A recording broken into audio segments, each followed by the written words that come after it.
শুক্রবারের সন্ধ্যা কথামিত পাঠ হয়। আপনাদের যদি কোনো জিজ্ঞাসা থাকে সেখানে আলোচনা করতে পারবেন।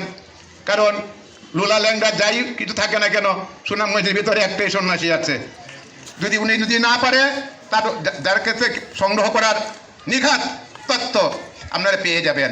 সুতরাং আমরা আসবেন মন্দিরে আসবেন, কারণ এই মন্দির 100 বর্ষ পূর্ণ করেছেন 2002-এ। সুতরাং এটা মহাচিত্ত। সুতরাং বাড়িতে বসে থাকতে তো হবে না। আমরা আমার মহান গুরুদেরকে পেয়েছি এই মন্দিরের মাঝে। এখানে অনেক মহাপুরুষে পদধূলি পড়েছেন। এইখানে অনেক মহাপুরুষেরা তাদের সিদ্ধ মন্ত্র ভক্তদেরকে দান করে দিয়ে গেছেন। প্রত্যেক মাসের ইংরেজি মাসের শেষ শুক্রবার এখানে জপধ্যান অনুষ্ঠান হয় সকাল 8টা থেকে 9টা। কারো সংসারে কোনো ঝামেলা হয় না, আপনারা আসবেন।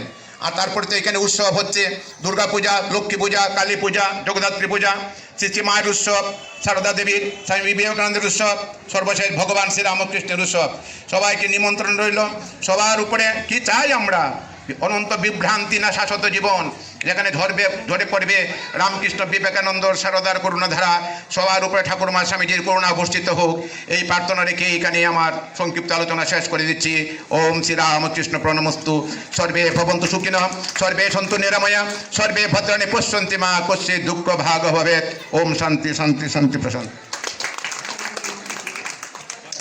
প্রণাম মহারাজজিকে।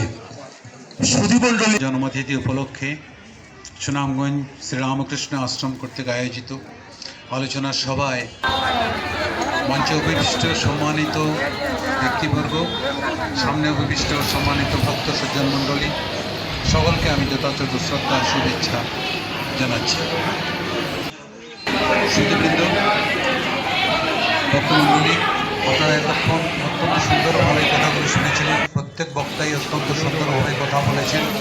সংক্ষিপ্ত সময় হলো প্রত্যেকেই চেষ্টা করেছেন যাতে করে মেসেজটা দিয়ে দেওয়া যায়, রামকৃষ্ণের আদর্শের কথাটা দেওয়া যায়। তারা অত্যন্ত সুন্দরভাবে উপস্থাপন করেছেন। আমি সকলকেই আমার তরফ থেকে আন্তরিক।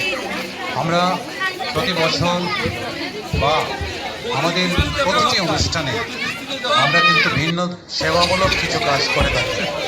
যেমন বিবেকানন্দ শিক্ষা ও সংস্কৃতি পরিষদের অনুষ্ঠানে আমরা শিক্ষা উপকরণ বিতরণ করেছি।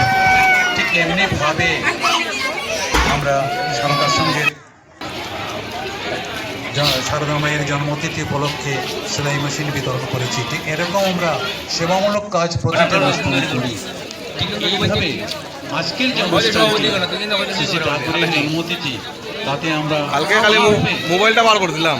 সেবামূলক কাজটি না করে আমরা সেবামূলক কাজে বিশেষভাবে সকলের জন্য উন্মুক্ত করে রাখি।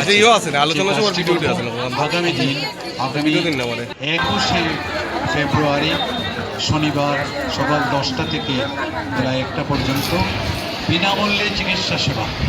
আপনারা বিনামূল্যে চিকিৎসা সেবা নিতে পারবেন। আমাদের সুনামগঞ্জ শহরের বিশিষ্ট চিকিৎসকবৃন্দ অত্যন্ত আনন্দের সাথে তারা বলছেন আমরা থাকবো, আমরা সেবা দান করব এবং আমরা চেষ্টা করব চিকিৎসা সেবার সাথে সাথে সামান্য কিছু ওষুধও যাতে দেওয়া যায়।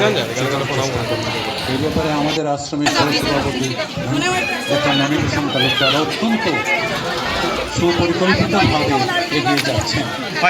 সবার সাহায্য সহযোগিতা কামনা করি।